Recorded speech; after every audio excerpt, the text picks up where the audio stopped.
Ay, isa ka ba sa gustong mag-stream ng SF pero hindi mo magawa? So, nag-research kasi ako and I didn't find any tutorials out there, but the main issue is tinry ko gumamit ng OBS and nag-add ako ng game capture. Obviously, click mo tong plus, game capture, and sinelect natin yung special force. You can check this capture audio as well, pero mapapansin nyo, right click ko lang tong game capture.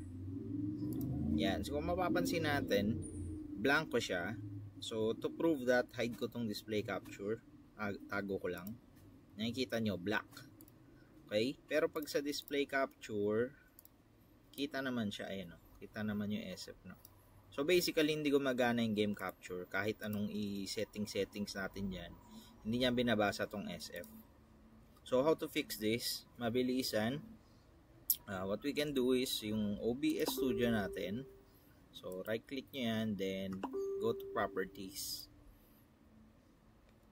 From here, punta kayo sa compatibility and make sure nakaklick tong run this program as administrator. So apply ko lang, then hit OK. So restart natin tong OBS, no. Stop recording. Okay, di ba? As you can see, as soon as we restart the OBS, lumitaw na. Gumana na yung game capture natin. So hide ko yan to prove ito yung display capture. And this time, kahit patayin ko to, pag pinatay natin to, then iwanan natin yung game capture. Nandiyan na yung SF. So test lang natin mag-training to see kung makita niya ba pati yung mismong game natin. Alright? So, lang ako ng training. Okay. Naku, may pasaway pa.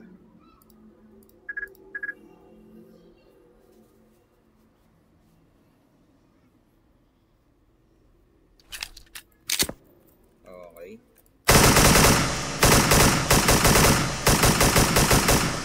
So, mukhang okay na naman.